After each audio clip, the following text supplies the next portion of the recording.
I still remember the sound of his voice the day he threw me out. Sharp, final, cold enough to freeze blood. Your sister passed. You're useless. Get out. No warning, no moment to breathe. Just the slap of a sentence that cut deeper than any hand he ever raised against me.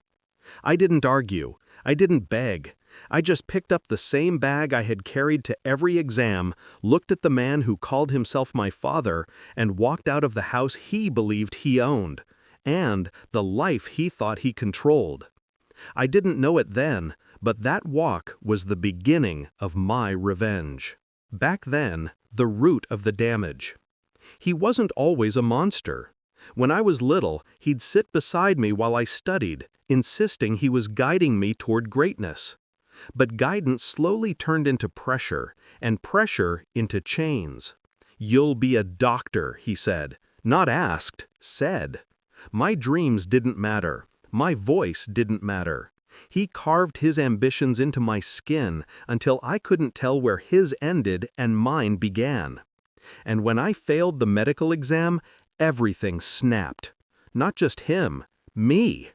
I realized I'd spent the first 20 years of my life trying to earn a kind of love that didn't exist. The discovery, who he really was. After he kicked me out, I learned a truth that burned hotter than humiliation. He didn't care about me. He cared about the image I was supposed to protect. His friends, his reputation, his ego. All those years of discipline, lectures, and forced study sessions, they were never about my future. They were about his pride. I replayed his words in my head that night, alone in a tiny rented room, the ceiling leaking and the floor as cold as my chest. Useless. Funny how one word can ignite something dark inside a person. The shift, when fear turned into focus. I should have broken. Most people would have. But something inside me clicked, quietly, cleanly, like a lock opening. For the first time, I wasn't afraid of disappointing him. I was done living in his shadow, done chasing approval that was never coming. I didn't try to become a doctor again. Not for him, not for anyone. I built something new, something mine. I dove into tech, learned, failed, learned again, started freelancing, built apps, sold one, built another. The world that once seemed impossible suddenly opened like a door I never knew I had the right to knock on. And for 7 years, I kept my distance. No calls, no holidays, no blood is blood sentiment.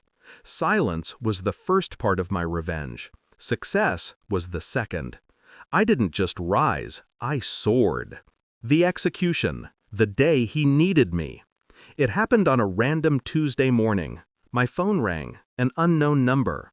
I almost ignored it until I heard his voice. Weak, shaking, unrecognizable. "Son, it's me." For a moment, I said nothing.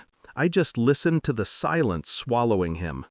He talked about how my sister moved abroad, how he was alone, how his health was failing, how he needed me now. Needed me. The irony tasted sweet. He asked me to visit. He asked me to come home. Home. He used the word like he didn't personally drag me out of it and slam the door on my back.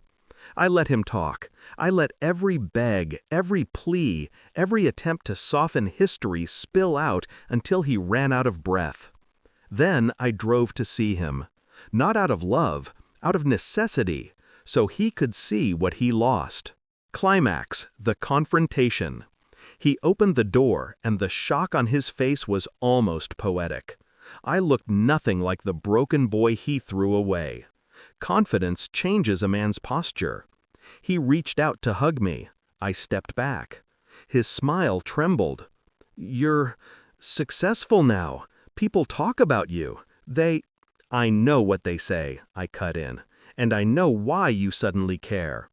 His face fell, slowly, like he finally realized this wasn't a reunion. This was a reckoning. "You want my help?" I asked. "You want support? A son?" He swallowed hard.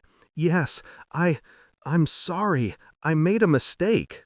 I leaned in just enough for him to hear the final verdict. No way. Go to hell. And I walked away, just like he once told me to. Except this time, I wasn't the one losing anything.